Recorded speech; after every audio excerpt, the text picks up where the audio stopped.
Whoop, whoop, whoop. Ayan, mga boss. So, good day mga boss.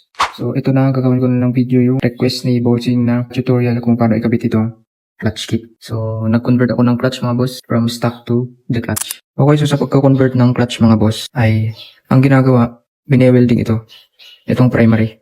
Yan, 3 welding yan. So, bali tinatanggal yung clutch shoe dito sa loob, tapos i-welding. Pero pwedeng hindi naman tanggalin yun para dagdag bigat dito sa primary. So, yung sa akin winelding ko, pero parang pinagpraktisan. Yan. Ngayon, dito sa clutch natin mga boss, clutch cover. Kapag bumili kayo ng clutch cover or clutch conversion kit, ay meron na siyang kasamang mga pyesa. So, meron siyang kasamang rubber seal or oil seal dito sa kickstarter na banda. Tapos dito sa butas na to. Tapos meron din siyang kasamang bearing. Ayan. So, yung bearing na ito is meron siyang cover sa likod. So, meron din siyang kasamang cable. Ito. Meron siyang kasamang cable. Tapos, meron din siyang kasamang lever dun sa taas. Pero hindi ko kinabit. Tapos, meron pa. Ito mga boss. Ito yung kabitan ng cable. Ayan. Tapos, meron din siyang rubber dito. Tapos, ito din. Kabitan ng cable dito. Dito siya. Ayan. So, ganyan siya. Tapos, meron din siyang kasamang spring. Tapos, isa pang spring sa loob to. Tapos, ito. Ito yung nagtutulak dun sa clutch dito sa may bearing. So, ito yung mga kasama niya mga boss. So, ganito yung clutch conversion kit natin. Ayan. So, yung pagkakaiba niya sa stock mga boss ay dito sa adjustan ng clutch. Dito. Merong butas dyan. Tapos, meron yung tornilyo. Tapos, meron ding butas dito. So, dito isushoot itong ayan. Parang lever na to. Tapos, isa pa mga boss, yung kabitan ng tornilyo dito. So, yung sa stock, paparehas sila ng haba dito. So, ganito yung haba niya dito sa stock. Ganyan. So, sa conversion kit natin is ganito siya kaliit. Kaya kailangan nyo ng ganito din kaliit na bolt. Doon sa stock, ganito yung ginagamit dito sa dito banda. Pero dito sa conversion natin, ito na. So, kailangan nyo bumili ng ganito. Maliit. So, yun lang mga boss. Huwag nyo kakalimutan mga yun pag nako-convert kayo. So, ito na yung tutorial kung paano ikabit yung clutch conversion para magka-idea kayo mga boss. So, ang kailangan nyo ng tools is ito. 8mm para sa bolt. Tapos, pwede rin kayong gumamit ng impact or socket na 8mm. Ayan, so 8mm yan. Tapos, number 12 para dito sa nut natin sa cable. So, ito na mga bossing. So, unang-una natin gagawin mga boss, ilalagay natin yung oil seal dito sa, or rubber seal dito sa bandang kickstart. Tapos, dito sa butas na to.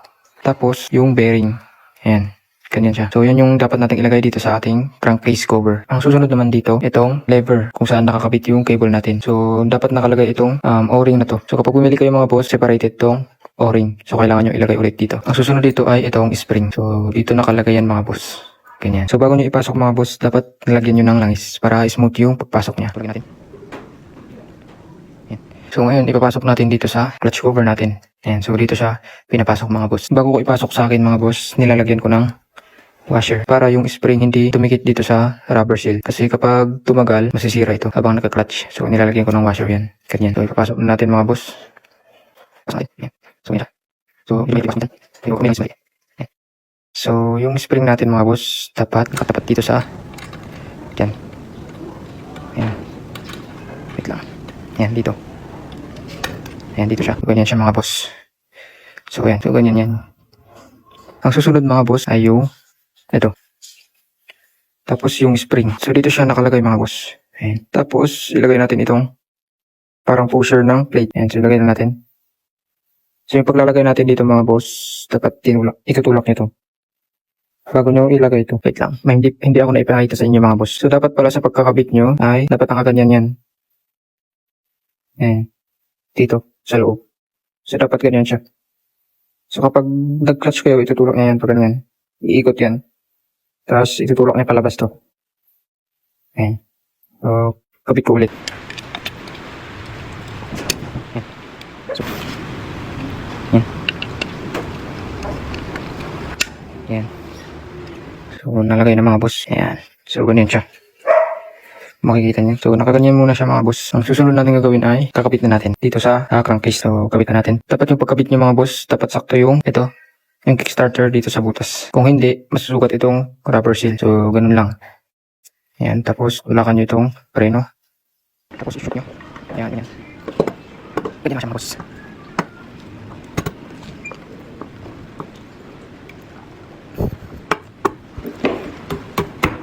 Ayan. Ayan, so nakabit ko na. So, ang susunod natin ilalagay ay yung mga tornilyo. So, unahin na natin itong maliit. So, huwag nyo kalimutan itong maliit na ito. Ayan, tapos itong malalaki. So, kahit saan na dito yan. siguraduhin yung malinis yung bolt na nilalagay nyo. So, last na to mga boss. Huwag nyo kakalimutan to. Ganito yung position niya. Ayan. Hindi ganun. Okay, so kapit na natin. So, higpitan na natin mga boss. So, yung paghigpit natin dito mga boss ay pwedeng pa criss-cross.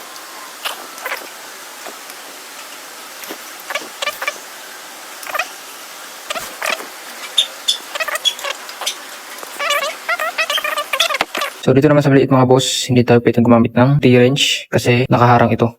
So, gagamitin natin dyan is open wrench. Kunin ko lang. So, ito yung gagamitin natin na panghigpit dito sa maliit na bolt na to. Yan. So, dapat higpit yan. So, higpitan na natin mga boss.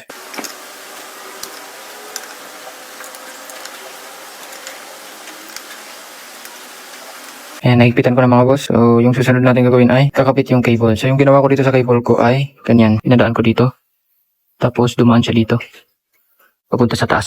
Ayan. So, itong gamit ko na cable mga boss ay hindi ito yung kasama nung crankcase nung binili ko. Pinalitan ko siya ng Makoto na pang clutch cable ng TMX para saktong-sakto siya dito. Kasi yung kasama niya mga boss masyadong mahaba. Tapos, pag ganun siya, ang pangit tignan. So, ito na lang. Pang TMX na lang yung ginamit ko. Para saktong-sakto. Ito lang lumalaylay dito. Pwede rin yung gawin yan. Palitan nyo ng pang TMX. Tapos nilagyan ko ng gantong rubber. Para kapag nag-wash ako, hindi papasukan ng tubig. So, kabitin natin mga boss. Ganito pala siya ikabit.